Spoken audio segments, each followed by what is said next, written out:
Sign it. You may have to come get this. I had quite a bit written. I know.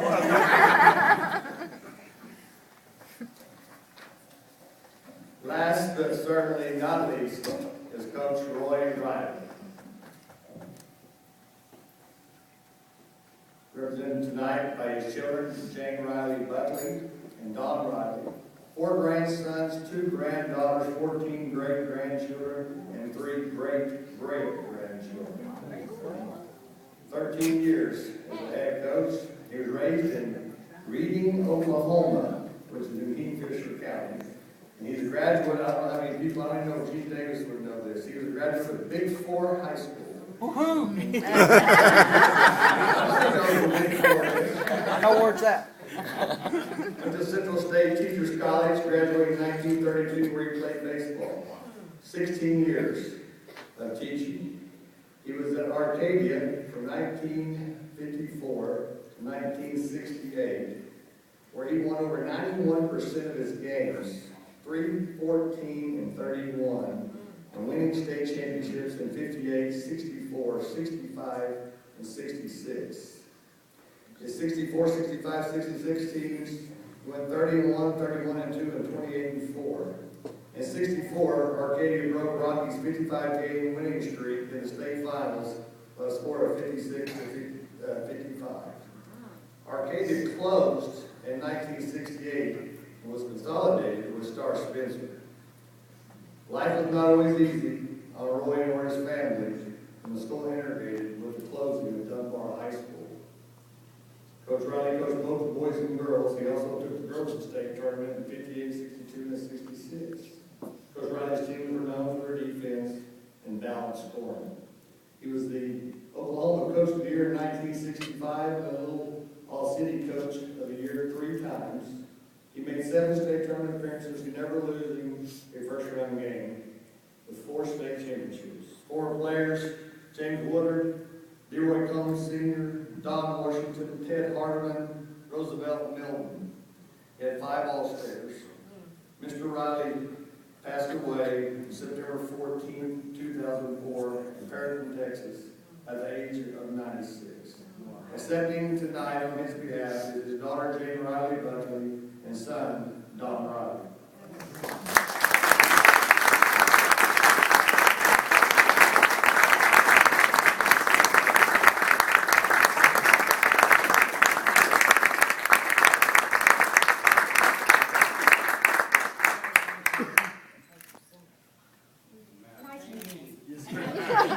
Talk to him on the phone a lot.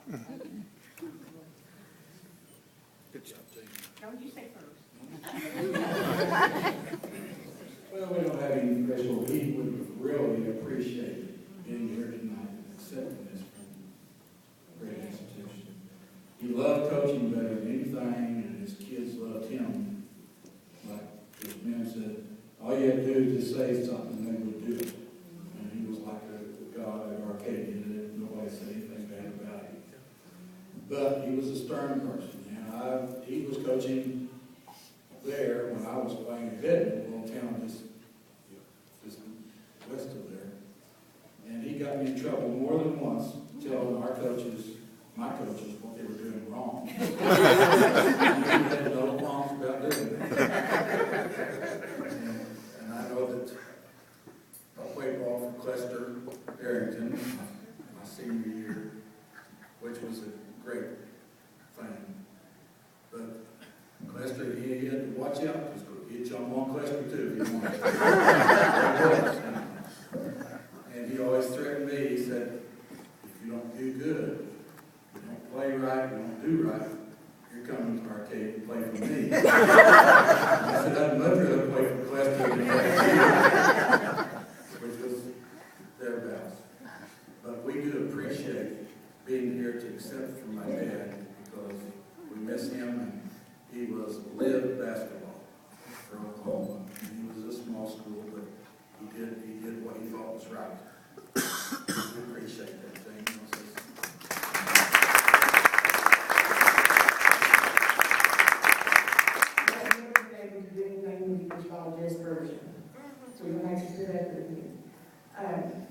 The thing I remember about my dad was when the Dunbar School came in, and those boys came in with a 2-win, 20-loss record. In 2 years, they were state champions. So, he was not a running gun team.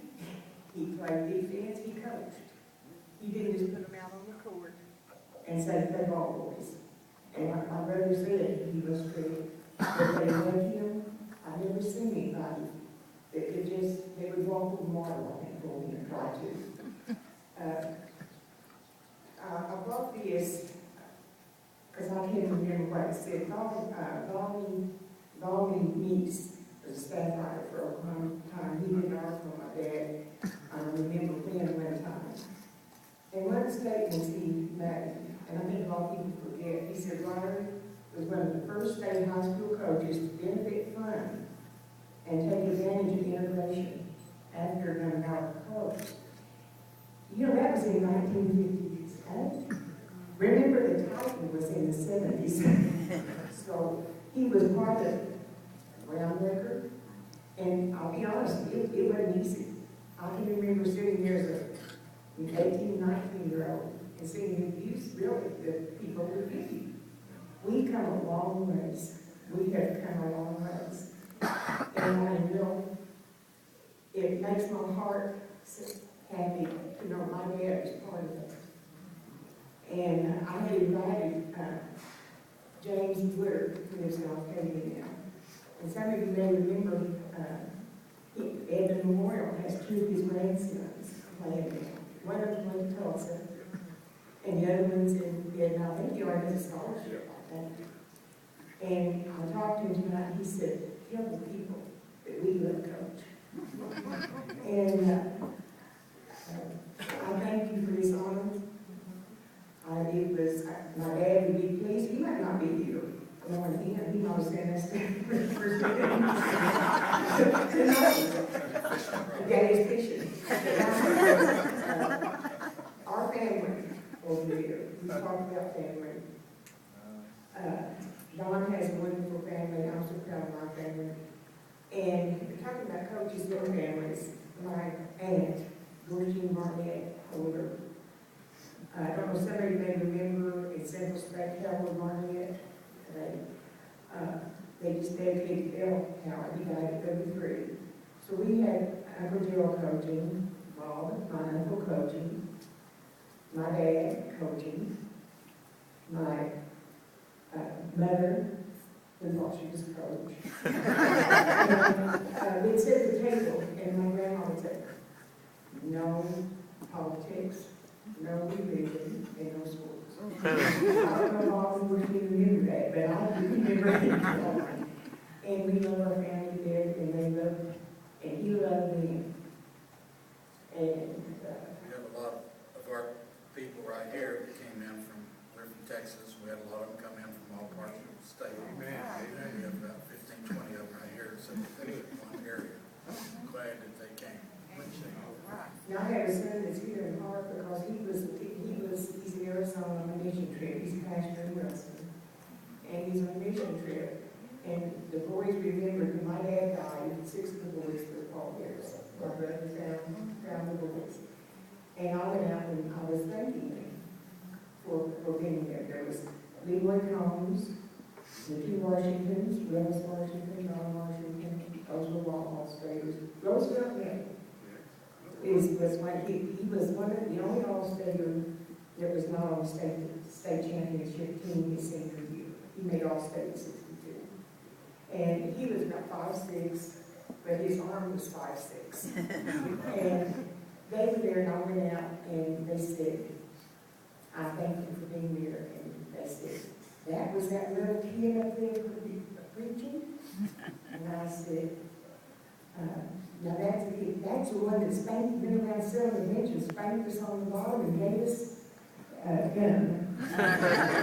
And Coach Dixon, I was looking at this information. I opened up the deal, like I'm trying to say, the scrapbook. There's a picture of my dad and you coaching is still, I believe. And there were two pictures together. And my son thinks he played against your team in 73. So strong world, and I'm sorry, like I said, I'm going to read by this. I thank you, all of you, for recognizing us. And you know, I really thank you for thanking God. That I was not with him in that.